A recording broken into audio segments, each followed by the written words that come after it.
Okay, Doc Ray, naku, umpisahan po natin ang usapan tungkol po doon sa effect o epekto, yung nakikita po natin yun na nag-viral na sa buong mundo, Mhm. yung tambak ng basura. Lalo na po dyan sa part ng, tama ba, Parañaque, partner Migs, at Mhm. Maynila. Maynila, O oo. Maynila. Yes. At nakita mo na sa sobrang dami, pwede ka ata maglakad dyan, hindi ka magsisink eh. Doc Ray, perhaps no, nakakabahala nga po talaga. No nation deserves this kind of situation. Ang una ko pong concern yung mga naghahakot ng basura. Kasi kung nung una ko pong nakita yung video, ano lang, kumbaga nandun lang nag-i-swimming, technically nasa tubig, tapos hinahakot yung basura.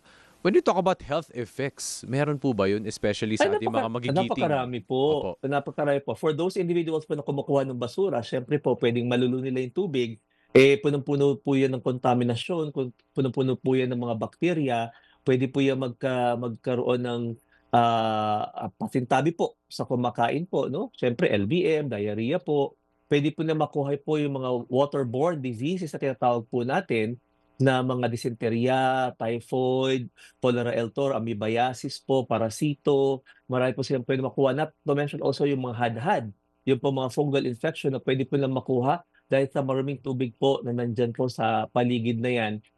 Yan po yung direct effect do'n sa mga kumukuha po ng mga basurang 'yan. Pero siyempre, hindi lamang po 'yan ang puwede po maging epekto niyan ano, pati sa community po, surrounding areas po, pati po yung water system po natin puwede pong maapektuhan, yung coverage po ng water, potable water, puwede pong maapektuhan 'yan 'pag hindi po nalinis ng mabuti 'yan. So, Doc Ray, ngayon po, at least po para sa mga communities that are exposed sa ganitong klase ng tambak ng basura, ano po ang kanilang pwedeng gawin? Kasi syempre, perhaps nandyan na, papabayaan lang ba? Or paano po siya magiging eye-opener ngayon na, naku, pag-expose kayo sa ganyan, hindi lang ikaw yung adult, kundi pati na rin ng mga kabataan, pwede rin pong magkaroon ng mga health risk. Marami po kasing ano 'to, parang domino effect na 'to, Migs, domino effect na ito. Number one, siyempre, kung ang kabuhayan po nila ay nanggagaling po sa ilog, nanggagaling po sa dagat, nanggagaling po sa water na 'yan, fishing, wala na po silang hanapbuhay. 'Di ba? Number two, baka mamaya po dahil sa kahirapan na rin po natin baka may lutang ng mga patay na mga isda po or whatever po ay puwede nilang baka mamaya kainin pa nila. So, makakaapekto rin po talaga 'yan. 'Yan pong, sabi ko nga po yung water po maapektuhan po yung water sa paligid po natin. Dapat po talaga maging eye-opener talaga 'to, maging ano po sa atin na, malaki po talaga ang maitutulong po natin, pagdating po sa ganyan po 'no, kinakailangan talaga marunong tayong magtapon ng tama sa mga basura natin. Now, ito naman po mga basurang ito na makukuha sana naman po ay, ilagay po ng tama, at ayusin ng tama sa mga, anong tawag 'to, kung saan mo man ito dadalhin, okey, kinakailangan po tamang incineration or pagsunog po ang gagawin para hindi po makaapekto naman po sa hangin naman po natin. Kasi tubig lang 'yan ano, pero Yes. eventually po pagka yan po ay sinunog 'no, ay posible po makaapekto sa air quality ng air na sa paligid. So, puwede magkaroon ng mga hika, suffocate yung mga tao, magkaroon ng pulmonary lung problem yung mga tao po. So, domino effect na talaga lahat 'yan ano, pati turismo, pati po kabuhayan, pati biodiversity 'no, ecosystem ay makakaapekto po ng malaki po pag ganyan po karumi yung ating pong ilog. Mm. Opo. Oo, nakita nga natin na buti nga, well, naging eye-opener. Hindi sa buti nga may ganyan, ano, pero eye-opener po yan para sa ating mga kababayan na yan po ay kagagawan natin. Tayo ang may kasalanan Tayo yan eh. po, Tayo Oo, po tayo eh. may talaga. gawa po niyan, Oo. tayo Opo. po Oo, talaga. wala tayong pwede drainage, whatever. Saan ba nag-umpisa? Saan galing yan? Alam niyo po, Doc Ray, ewan ko lang sa Japan kasi, di ba, partner, talagang sinasegregate yung basura and hindi, actually, hindi nga lahat Simple lang Basta bottled water, talagang separate yung bottled water. Sa dami ng bottled Mga pet water. bottles. Oo Kung pwede kahit you start with that, may mag-file ng bill na i-separate lang lahat yun kasi nire-recycle yun Mhm, mhm. Oo, tapos yung Mga iba, glass well, din, yung mga glass, yung mga pati, soft oo. drinks. Oo, Yes. sineseparate din, Separate talaga, nire-recycle. talagang gagawan nila ng iba talaga yung bottles talaga na plastic. Talagang iba At ang single-use plastic, tapunan. ganun din. Iba siya. din. Oh, basta hindi kasama kung plastic ano 'yon, yung plastic na bag. Oo. Hindi kasama. Oo. Talagang yung plastic bottle hiwalay. Opo. Oo, but Oo. anyway, suggestion lang po 'yan kasi parang you can start with that, talagang ihiwalay mo 'yun kasi 'yun automatic na may pang-recycle. But Doc Ray, usapang ano na 'yan batas Waste at management. waste management, Waste 'di ba? management. In other countries, alam niyo po ba, ayan po ay may kapalit na ano, na Incentive. halaga? Opo, Yung po opo. mga bottled water na, yung mga bottles na yan, pagka tinapon mo ng tama, ay meron pong ano po, kinikilo nila yan, meron pong bibigay sa yung parang kapalit na pera. Yes, No, yes. ganun po ginagawa po sa ibang part ng Actually mundo po, natin. sa Quezon City ginagawa na po 'yan dito. May mga area sa mga bottled diyan sa Quezon City kay Mayor Joy Belmonte. Project niya 'yan eh. But anyway, Sir Doc, hold on lang muna. Meron po tayong flash report. DZMM Radyo Patrol Flash Report. Kunin muna natin ang flash report mula kay Radyo Patrol Marlene Padjernos. Marlene. Ninyo at least isang delivery van ang tumagili dito sa tabaan ng EDSA. Ito ay sa westbound lane ng EDSA Cubao.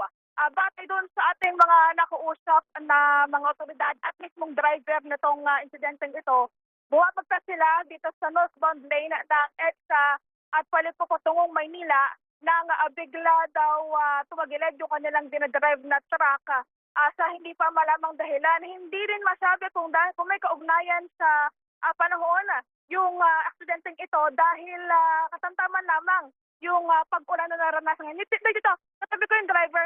Kuya, ano po ang nangyari po nung nagdadrive kayo kanina? Hindi ko alam, ma'am, kasi bigla na nangyari, ma'am, eh. Pagkabig ko doon, sa kaliwa kami. Pagkabig ko, pagdating dito, bigla lang tumambang yung truck. Hindi rin ako handa kung hindi ko alam kung ano nangyari. Basta natumban lang sa bigla. Pero kuya, nung nagmamaneho kayo, may nasagasaan, may nagulungan ba kayo magkakatagal? Wala po. Wala. Parang sarili lang. Yung truck lang na talaga mismo na tumumba lang talaga. Saan kayo dapat patungo, kuya? Maynila po. Manila, galing kayo saan? Bagong Bayan, Quezon City. Ito po ang mga bitbit ninyo ay, ano po ang dala po ninyong Soft drinks po yan. soft drinks na ito sana? Ano ang sabi sa inyo na MMDA, sir? Wala naman po, inaantay lang yung truck. Naantay lang para itotow po. Nasabi niya na sa kumpanya po ninyo sa management. Alam na. Yung sabi nila, sir, Diyan na po, papunta na sila. papadala ng tao. Thank you, kuya, ha?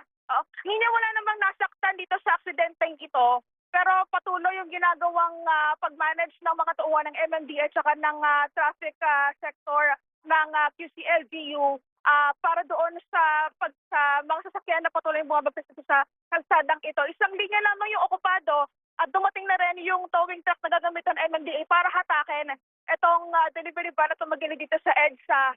Sabi nung isang tauhan ng MMDA na nakausap natin, dapat ito sa Tumana, Marikina para doon i-inform muna, ilalagay sa sakyan. Hindi pa kasi matukoy ngayon kung merong violation sa papeles or what.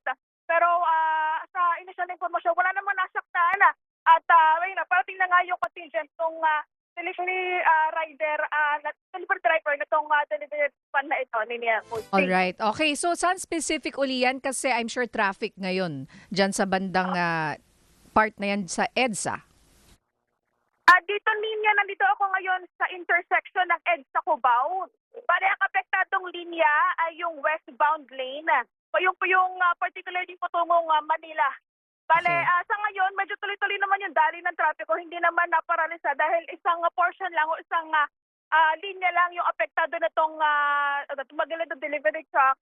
Pero tuloy-tuloy din naman yung pag-manage ng mga tauhan ng MMDA doon sa mga motorista na dumadaan dito sa kalsada niya. At least nakita nga natin na hindi naman siya standstill. Nakakapas pa rin yung mga sasakyan. Ingat ka, Marlene, at maraming salamat. Radyo Patrol, Marlene Padjernos. DZMM Radyo Patrol Flash Report. Okay, balikan po natin ang ating Dr. Serbisyo. Kasama po natin si Doc Ray Salinel, ang Chairman ng Public Health Unit, Ospital ng Maynila at Infectious Disease Expert. Ngayon, Doc Ray, matanong naman kita sa mga nakakahawang sakit. Marami ngayon ang may lagnat, ubo, sipon, etc. No? Ano po ang advice natin sa kanila? Yung iba, talagang may trangkaso at Yan, absent. oo. Ngayon po tag-ulan talaga binabantayan natin yung wild, di ba? WILD, waterborne diseases na, ayan, kasama na po dyan sa nangyari po sa mga ilog na yan. Okay, I, influenza, L, leptospirosis, and dengue po. Medyo tumataas po ang bilang po ng ating pong leptospirosis cases, no? Kaya po, ingat-ingat po talaga tayo. Now, syempre, aside from nabanggit mo kanina ng trangkaso, andyan pa rin yung common cold viruses po, andyan pa rin po yung COVID po natin. Kaya po, iba yung pag-iingat po dapat sa mga panahon nito. Very conducive kasi yung pong pagbabago ng panahon, yung malamig na panahon po, para po mag-multiply po ito po mga viruses na ito. Kaya dapat po laging malinis dapat ang kamay. Okay, hugas po ng kamay sa sabon na tubig, or kung wala naman po, 70% alcohol or sanitizers. Okay, tapos po mag-mask. Kung kayo po may ubot sipon, wag na po kayong pumasok para po hindi po kayo makahawa. Apo. Doc Ray, ano po ang mga binabantayan ninyong mga pasyente dyan sa Ospital ng Maynila? Well, aside from nabanggit po natin, syempre marami pa rin po tayong mga kaso po ng hypertension, stroke, atake sa puso. May hika po tayo, meron po tayong mga diabetes. Marami pong mga nanganganak ngayon po mga panahon na ito. Yun nga po, kanina, kasi that's part of the public health unit po, yung po disease surveillance, 4 daw po yung kaso po dumating ng leptospirosis dito po sa ER kaninang umaga po. Kaya binabantayan, not to mention also marami pa rin pong dengue. Kasama po dyan sa nangyayari pong yan, dahil nga po sa masyado pong marumi yung tubig, marumi yung ilog, maraming pong pamumugaran ng ipis, daga, lamok. Okay, yan pong mga ganyang klase po mga basura. Kaya iba yung pag-iingat po. Doc Ray, leptospirosis, paalala lang po kasi ang sabi ng Pag-asa kanina mukhang hanggang ilang araw pa po itong ulan eh. Alam niyo po yan po binabantayan po talaga natin from June to October. June to October po binabantayan po natin yan yung mga ganyang klase po mga sakit sa tag-ulan. Leptospirosis, libre naman po ang prophylaxis sa doxycycline sa pinakamalapit po mga health centers po sa inyo pong mga lugar. Huwag kayo po mag-atubiling pumunta dyan kung sakali meron po kayo episode po na palusong kayo sa baha, meron po kayong sugat sa inyong paa, nagpa-pedicure kayo, tinanggal ang ingro, meron kayong pigsa dyan, dapat po at kayo napalusong sa baha, punta po kagad kayo sa pinakamalapit po ninyong family doctor o kaya po health center doctor po na malapit po sa inyo para bigyan po kayo ng prophylaxis na doxycycline. Opo, and isa pang paalala sa lepto, no, Doc Ray, is that maaaring matagal yung kanyang period na, anong tawag doon? Yes. Incubation. So yung sintomas mo lalabas siya, pwedeng after 1 week, 2 weeks, Yeah, even tama a ka dyan, month. tama ka dyan, Ninya, no? At since we're talking about infectious diseases, marami pong mga sakit ngayon na magkakamukha po, no? Number 1 po, syempre yung trangkaso, ubot sipon, dengue, ay pwede po magkaroon ng ubo ng lagnat, trangkaso, masakit ng ulo, masakit ng katawan. Ganyan din po ang leptospirosis. Kaya po dapat po, pag meron po kayong ganyan mga nararamdaman po, at meron kayong history ng wading sa flood, okay, tumakbo pa kagad kayo sa pinakamalapit pong doktor. Opo, ayan mahirap po yan kasi preventable naman po yung lepto at dapat wala ring namamatay, gayon din sa dengue, no? Doc Ray, kung talagang maging mapagmatsyag, lalo na po sa mga panahon ngayon. Well, Doc Ray, maraming salamat po sa inyo. I'm sure very busy Salamat ngayon sa- ang Ospital ng Maynila. Maraming salamat po sa uulitin. Thank you, ang ating Dr. Serbisyo, walang iba kundi si Doc Ray Salinel.